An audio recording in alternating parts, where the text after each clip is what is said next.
Setelah menjadi duda karena diselingkuhi istri, hidup rasanya seperti runtuh tanpa suara. Bukan cuma kehilangan pasangan, tapi kehilangan versi diri yang dulu percaya bahwa pernikahan itu selamanya. Kehilangan rasa aman, kehilangan rumah yang dulu kamu bangun dengan penuh harap. Orang-orang sering mengira lelaki itu kuat, lelaki tidak terlalu merasa sakit, lelaki cepat move on, padahal tidak sesederhana itu.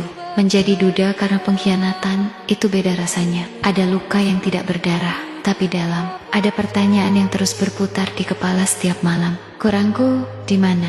Apa aku tidak cukup? Sejak kapan semuanya berubah? Kamu bangun pagi tetap harus bekerja, tetap harus terlihat baik-baik saja, tetap harus menjawab pertanyaan orang dengan senyum tipis. Sudah takdir. Padahal di dalam hati, kamu masih berantakan. Rumah yang dulu ramai jadi sunyi. Tempat tidur terasa terlalu luas. Tidak ada lagi suara kecil yang memanggil. Atau mungkin ada anak yang harus kamu kuatkan, sementara kamu sendiri sedang runtuh. Dan yang paling berat bukan hanya dikhianati, tapi menerima kenyataan bahwa orang yang dulu kamu perjuangkan, yang dulu kamu banggakan di depan dunia, ternyata memilih orang lain. Ego seorang lelaki hancur bukan karena ditinggalkan, tapi karena merasa gagal menjaga apa yang seharusnya dia lindungi. Kamu mulai overthinking, mulai sulit percaya, mulai membangun tembok yang bahkan orang baik pun sulit menembusnya. Bukan karena ingin jadi dingin, tapi karena takut merasakan sakit yang sama 2 kali. Ada malam-malam panjang di mana kamu pura-pura kuat, scroll HP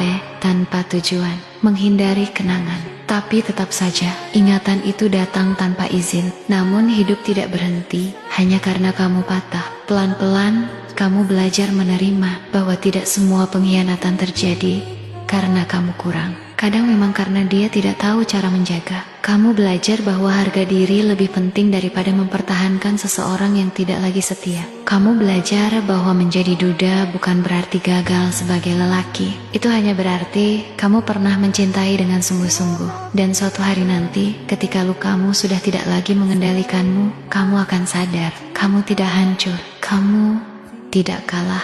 Kamu hanya terselamatkan dari orang yang salah. Dan percayalah, lelaki yang pernah dikhianati tapi tetap memilih menjadi baik, tetap memilih bertanggung jawab, tetap memilih tidak membalas dengan kebencian, itu lelaki yang naik level. Jangan malu dengan status duda. Yang memalukan itu bukan ditinggalkan, yang memalukan adalah mengkhianati. Sekarang mungkin kamu masih belajar berdamai, masih belajar tidur tanpa overthinking, masih belajar tersenyum tanpa pura-pura. Tidak apa-apa, sembuh itu tidak harus cepat, kuat itu tidak harus terlihat. Yang penting, kamu tetap berjalan.